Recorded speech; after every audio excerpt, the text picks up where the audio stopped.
Nesse domingo a gente vai falar sobre Cogna. Sim, essa empresa vocês pediram bastante nessa semana que passou, até mesmo porque ela entregou resultado, e mesmo tendo sido um resultado que, enfim, com números bem desastrosos, vamos dizer assim, a ação acabou subindo muito logo no dia seguinte, mais de 3%, e aí muita gente ficou, mas o que tá acontecendo, né, Bea? Pois bem, eu quero trazer todos esses porquês, os principais números e tentar entender qual é a situação hoje de Cogna, até mesmo pra gente entender quais são os riscos que essa empresa e as suas ações carregam. Se você investe em Cogna, já me conta aqui nos comentários. Se você não investe, me conta também e me fala os porquês você prefere ficar de fora. Mas também, antes da gente começar o vídeo, eu já quero aproveitar e pedir para você se inscrever aqui no canal, deixar o like de vocês e também me acompanhar até o final do vídeo, além de olhar a descrição aqui, porque eu tô deixando para vocês hoje o link da Clear para vocês abrirem conta lá e negociarem com corretagem zero, beleza? Bom, pessoal, primeiro a gente precisa entender quem é Cogna, né, na fila do pão, porque eu nunca falei dela aqui no canal. Então ela é uma empresa que está no setor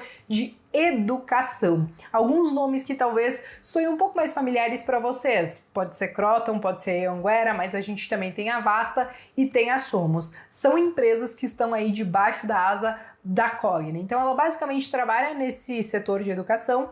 Porém, veio pandemia em 2020 e a gente sabe quanto esse setor sofreu. Por quê, né? Muitas faculdades tiveram que ir para o EAD ou migrar rapidamente para o EAD. Algumas ainda estão nesse processo, isso acabou prejudicando bastante o negócio. Teve perda de receita, o lucro líquido caiu, tiveram vários alunos, né, desistindo de estudar nesse período, ou até mesmo porque perderam receita, enfim, perderam seus empregos ou estão com dificuldade financeira, não conseguiram pagar matrícula ou renovar as suas matrículas, então tudo isso acabou impactando fortemente no setor. E em especial, quando a gente fala de Cogna, a gente está vendo aí todo um processo grande para Kroton, para essa questão do EAD, para migrar para o EAD, funcionar talvez num sistema híbrido, né, onde os alunos vão conseguir optar por aprender presencialmente ou até mesmo ir para o EAD, enfim, a gente está observando como tudo isso vai ficar no final, mas isso é um processo que muitas vezes leva tempo ou até mesmo leva tempo para mostrar efetivamente resultado. Quando a gente fala do curto prazo, a gente está vendo que o cenário ainda é muito nebuloso para o setor, a gente não vê aí grandes melhoras, entendendo que nós ainda temos muitas pessoas desempregadas, nós temos aí perda de renda muito grande por parte da população. Ainda estamos vivendo aí parte dos estados com um certo isolamento, então os estudos, né, as faculdades, as escolas como um todo, nem todas ainda voltaram para aquela questão presencial e tem algumas que ainda nem conseguiram se adaptar ao EAD, então tudo isso traz muita incerteza para a empresa. Agora vamos entender como tudo isso refletiu nos números. Vamos lá. Ela acabou entregando, gente, um prejuízo líquido de 4,1 bilhões de reais, o que é coisa pra caramba, mas já preciso frisar, tem bastante não recorrente aí. O que é não recorrente, Bea? São todas aquelas continhas que provavelmente nos próximos trimestres não vão se repetir. Qual que foi a maior? A gente fala aqui de um impairment, né? Impairment é aquela baixa contábil, que é quando os ativos eles sofrem uma reavaliação, né, do valor do ativo, e aí esse ajuste tem que ser feito contabilmente. Então ela teve essa baixa, que não é um dinheiro que sai do caixa, mas ela teve essa baixa de mais de 3,3 bilhões de reais. Então só aí a gente já vê um grande impacto no resultado. Mas não é só isso, a gente precisa falar do PCLD, que é aquela provisão de créditos duvidosos, né, de liquidação duvidosa, ou seja, a inadimplência. A inadimplência cresceu bastante em 2020, no quarto trimestre de 2020 ficou então em mais de 703 milhões de reais, então todos esses ajustes aí eles têm que ser feitos no balanço, que acabam impactando e trazendo esse resultado. Se a gente não considerasse esses não recorrentes, ela teria entregue um prejuízo aí de 589 milhões de reais, o que ainda assim, né, gente, é um prejuízo considerável, principalmente quando a gente olha para 2019 e enxerga que no mesmo período ela tinha entregue lucro, né? Agora, saindo um pouco desses números e olhando para o caixa operacional, esse foi um ponto positivo, porque ela entregou um caixa operacional de 240 milhões de reais, foi um pouco acima do que o mercado estava esperando, que era algo em torno de 230 milhões de reais, mas também a gente precisa trazer outro ponto para conversa, que são os covenants, que na verdade são algumas condições atreladas às emissões de debêntures. Então a Cogna, ela emitiu essas debêntures, que são títulos de dívida, para conseguir angariar recursos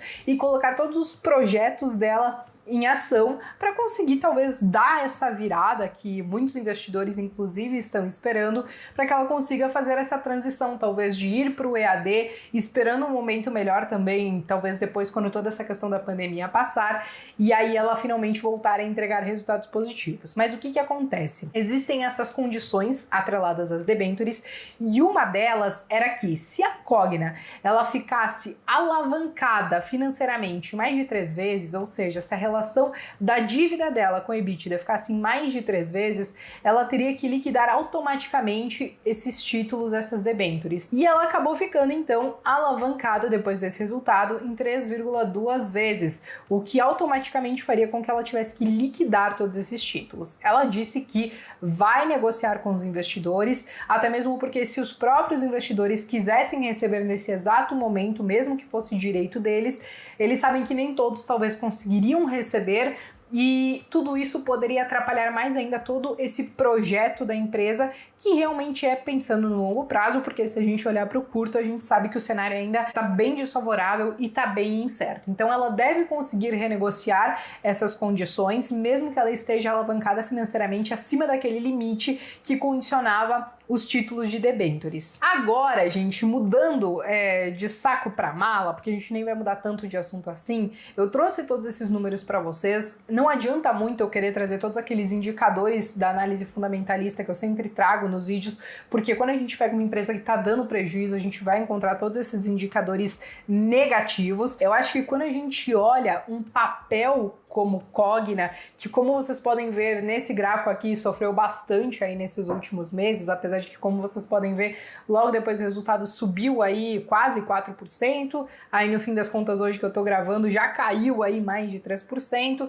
no ano acumula uma pequena alta, mas quando a gente olha, né, tudo que aconteceu já do ano passado para cá, que ela chegou a valer mais de R$9, ela acabou sofrendo bastante. Mas o que a gente precisa entender de Cogna? Claro que os números devem ser considerados, mas eu acho que principalmente a parte qualitativa, entender o que ela está fazendo para entregar resultados lá na frente. Ela tem a meta que para em 2024 ela quer entregar um EBITDA positivo de 2,4 bilhões de reais, que é bem diferente do que a gente está vendo hoje, e eu acho que a gente talvez consiga chegar nesse resultado se ela conseguir aplicar perfeitamente todo o plano que ela quer colocar em prática, e até mesmo se o desfecho da pandemia ajudar. A gente ainda está no meio da pandemia, como eu falei para vocês, apesar da vacinação nós temos vários estados e cidades fechadas, tudo isso dificulta ainda mais a resolução que ela está esperando, mas para quem acredita, saiba que tem que ser olhando para o longo prazo, porque no curto prazo a gente sabe que a situação ela ainda é um tanto quanto delicada e merece cautela. Então, para quem investe, eu recomendo realmente ficar muito ligado nesses pontos para entender se ela está conseguindo aumentar a receita dela, se ela está conseguindo trazer mais alunos, para entender se ela está conseguindo fazer toda essa migração. Ela teve alguns custos um pouco mais elevados, inclusive por conta disso, mas ela já disse que agora para o ano de 2021 não devem ter mais tantos não recorrentes como teve nesse balanço do quarto trimestre de 2020. Então, basicamente, todos os ajustes que eles queriam fazer, eles fizeram nesse último trimestre, e agora é olhar daqui para frente e ver se a situação vai melhorar. Vocês sempre acabam perguntando se as ações que eu trago aqui no canal eu invisto desses vídeos e tudo mais. Cogna é uma empresa que não tem espaço na minha carteira, eu já tenho outras empresas que me oferecem um certo risco, então eu não posso pesar mais a minha carteira com esse risco. Mas eu entendo quem investe, e é claro que é só importante fazer o alerta com a cautela, porque como tem um papel de muito risco, né, a gente tem que dedicar aí um percentual bem pequenininho para não comprometer toda a performance da carteira, beleza? Bom, pessoal, agora que eu entreguei todos esses resultados nesse domingão de Páscoa, eu espero que vocês tenham gostado, mas eu quero saber de vocês. Depois desse resultado, depois de tudo que a Cogna disse que ela pretende fazer até entregar aquele resultado positivo lá em 2024, vocês investiriam ou não na empresa? Escreva aqui nos comentários que eu quero saber, e eu vejo vocês então no próximo vídeo.